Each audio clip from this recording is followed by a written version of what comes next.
Logan, we've got our guy, Jason Priester, that covers Clemson, and we've had him on here before the Clemson games. And I was talking to him this week. He really thinks that, of course, every college football season's big for every major program to try to win a championship. But in terms of controlling the ACC, and we know what the history's been the last 10 years in terms of Florida State being the dominant program, and then that transition year or two, and then Clemson took off.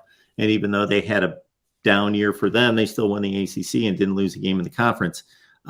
He just really thinks that this is a big year for Clemson, trying to maintain control, that they're not getting the recruits that they once did. Still a nice recruiting class last year, and going into this year, still putting together some things, not writing them off in any way, but it's not the program that it was just a few years ago. We did a watch party on the main channel behind the paywall, looking at the Clemson-Ohio State playoff game in 2019, because it had so many crazy plays and officiating calls and everything. To watch that Clemson team from 3 seasons ago going on 4 years ago versus the one that we've seen. They got blasted by Notre Dame, blasted by Tennessee in the bowl game. Just not the level of play. Florida State's got a huge opportunity here to get back to where they were, and to show that they've gotten back to that place. This is the year that they need to. There was a chance last year that they could have came away with the win. This time they put themselves in a little bit of a harder spot, just because they're going to go on the road up to Death Valley, and they still, if you think about 2 years ago, competed very well.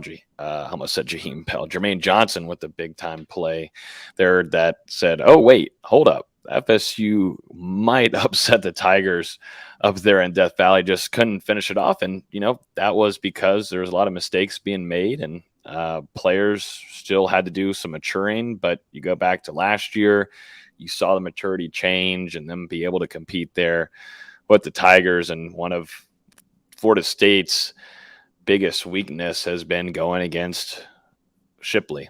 Will Shipley has been a menace to Florida State's defense and the linebacker room, defensive line. Florida State not having Fabian Lovett really kind of hurt them there in a lot of ways. And yes, you're getting Fabian Lovett back. That's fine. But really, it's about building depth. And they did that in the transfer portal with adding Braden Fisk, along with Darrell Jackson, just awaiting the waiver there, the Miami defensive tackle transfer who had a really strong spring. Braden Fisk also recovering from an injury, but expected to be a full go or full participant in this upcoming fall camp. And, Florida State, with what they're bringing back and what they were able to do in the transfer portal, this should be a game where Florida State comes away with the win. Now, what I'm expecting is that Florida State will face the Tigers twice this upcoming year.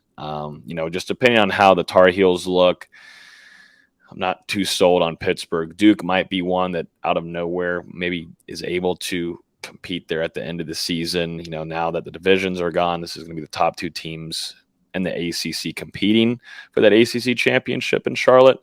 So things are a little bit different in how we will get a result this upcoming year. But looking at Florida State versus Clemson on the road, that first stretch of games for Florida State is not going to be the easiest. Florida State might have the leverage of being able to face a talented and good team with Brian Kelly's LSU Tigers. That will happen on the season opener in Orlando at a neutral site.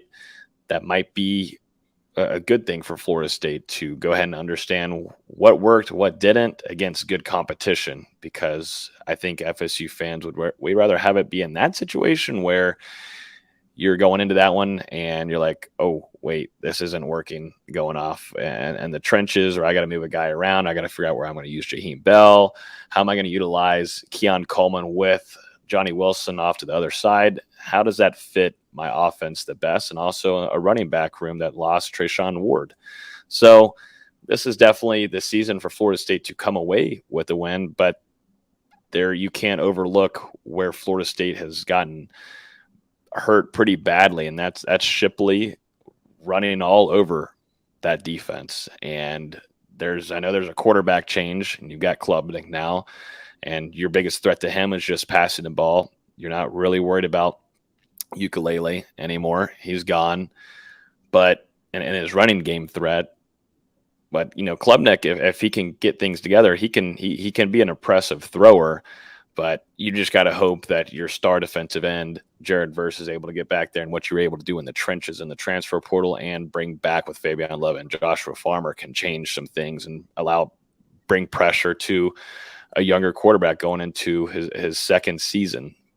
It's going to be fun. This is going to be a fun matchup to cover when we go into the season, and once it's game week, it's going to be seriously, definitely a college game day-esque type of atmosphere. And then, I don't think that will be it of us talking about a Florida State versus Clemson matchup in 2023. Could see it again in Charlotte for the ACC championship. But there's still some things that Florida State have to do to fix that and be able to beat the Clemson Tigers. But they worked on that this offseason, and they're bringing back that linebacker group that has learned the last 2 seasons. That entire linebacker room returns, and you should feel better about your situation going into this matchup. That's going to happen earlier in the season than usual between Florida State and the Tigers. So many times things don't play out the way we anticipate, but I got to say this is the one conference where it appears as though the 2 teams at the top are so much better than everyone else. Again, you got to go out there and prove it. Man, it's tough to find another team to break up that party of those 2 going to the championship game.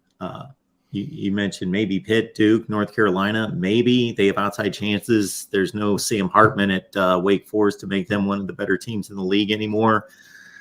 And his replacements, his backup, I doubt that they're going to be a factor. So